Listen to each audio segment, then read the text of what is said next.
Where do I start? Well, I guess I should wind back to before I came to Hyderabad. I think I was September in Nigeria 2016.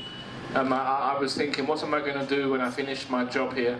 And an advert came up for a position in Hyderabad. And if I'm honest, I didn't even know that we had a British Deputy High Commission in Hyderabad. So I thought, let me ring up the guy and see what he has to say. I spoke to him for 60 seconds and I was absolutely convinced this was a place I wanted to come. I applied, and by God's grace I'm here. I came for a very brief visit at the end of 2016, trying to sort out schools for my children, and it was all a bit of a whirlwind. I didn't really get that much of a feel for the city. I thought it would be a nice place for myself and my family. So really, it was only when I finally arrived on the 23rd of July of 2017 and got off the plane that I really began to see Hyderabad and feel Hyderabad with open eyes. And I think I have to say, even in the first formal speech that I went to give a couple of days later at my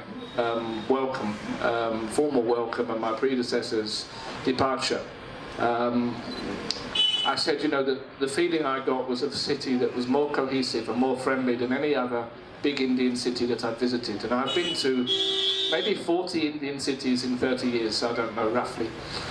And this city has got something that other cities doesn't have. So that was an initial feeling I have, and I think every day that's passed since then, that feeling has grown as I've gone out, as I've explored. I think there are two types of city. I think you have the city with all these iconic, wow, must-see places, but not very much once you've seen them. And then you've got other cities, and I think my own city, London, falls into this category too, where the more you look and the more you explore and the more you open doors, the more you find and the more you see and the more you want to know. And I think Hyderabad very much falls into that category.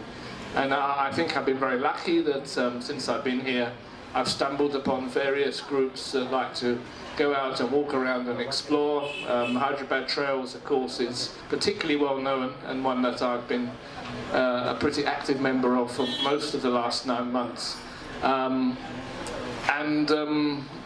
A lot of like-minded people, and I think, you know, there's been a growth in the last year in people's interest and liking for the heritage agenda. I'm feeling. I'm seeing more initiatives, both from the government and from people outside of the government, to support heritage buildings. And I think what people have to understand, there are so many valuable, iconic and historically significant buildings in this city. Not everybody can do everything very quickly after, you know, in some cases many years of neglect, but I think I see things that are going in the right direction. However, let's go back to my arrival and taking up my role. One of the first things I was told was that we were going to be doing a project on community cohesion. And I was very pleased about this, because in 2003 I was advising ministers on community cohesion in the wake of riots that took place in 3 northern towns, but Oldham, Bradford and Burnley. And essentially the riots were between young white men and young Muslim men. And there was a lot of reaction to this, and the government wanted to have a very serious response and try to understand some of the challenges. And a lot of things that emerged were that people were leading parallel lives. And by parallel lives, I mean people would go out and spend their whole day out in their community, and they wouldn't meet somebody of a different faith. And there were indeed places in all 3 of those cities where that went on. And those people that were fortunate enough to have a job in the city would go into the city and work, and then they would come home, and they would be back around people where they wouldn't meet anybody. Muslims wouldn't meet Christians or white young men. Many of them are not of any faith at all, vice versa. And of course, this kind of situation always breeds ignorance and insecurity, and it becomes a vicious circle. And we had to find ways to unpick that and try to bring communities together. One of the things we did was have an initiative where we asked people to take a tea bag and go and visit a neighbour that they'd never met or never seen before. And it was called Who Put the Tea into Britain?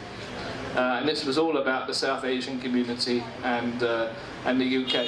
And that's one of probably 100 or more different initiatives that we had out there.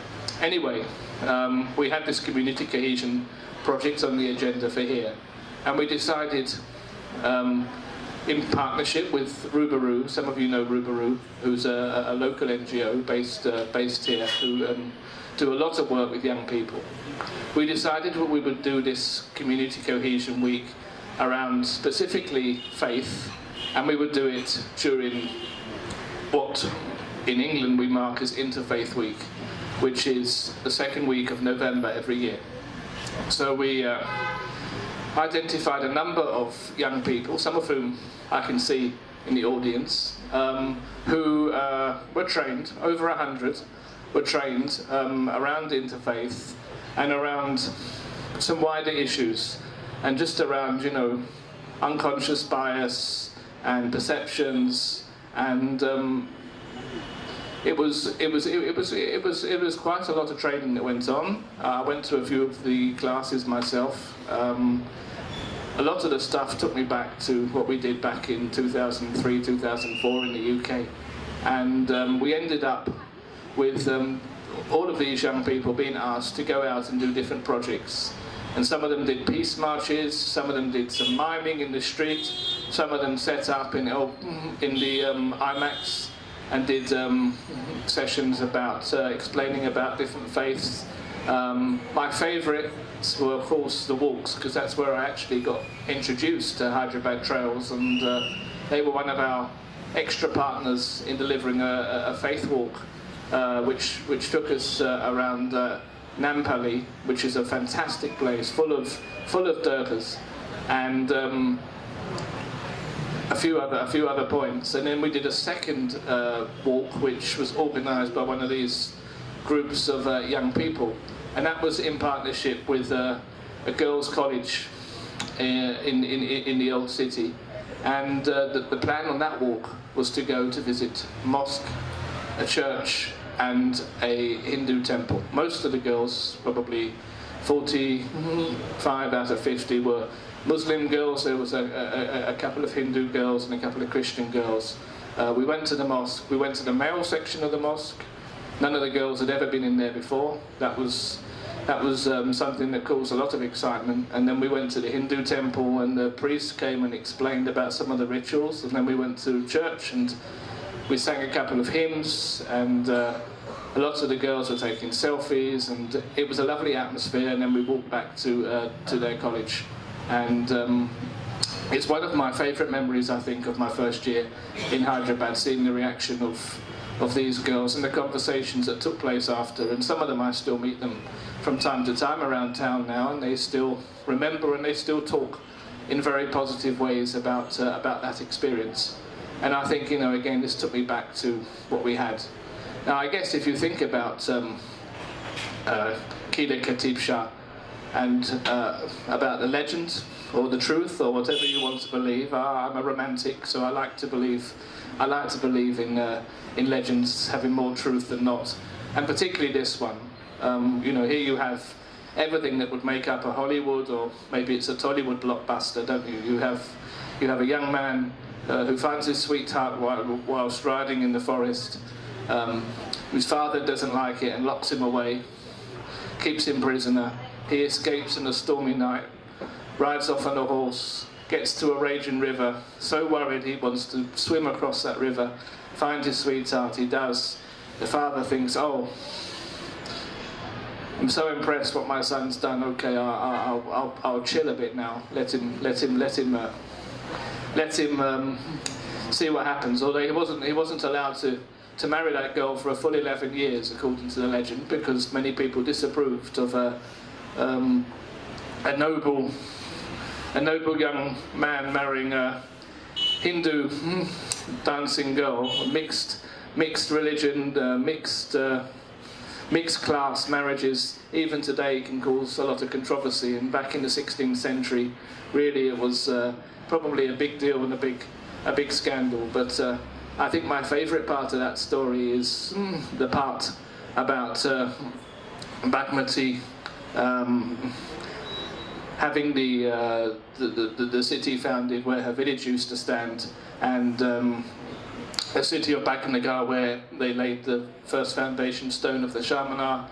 And even though everybody here, I'm sure, being historic interested people, know that it was the nearby mosque that was the first construction, and not the Shah. It was from there that the next decade the Shah arose, and a city that we have today with nearly 12 million people began its life. And I think, what I say to people, whether it's true or whether it's not quite true, this is the only city that was built on love.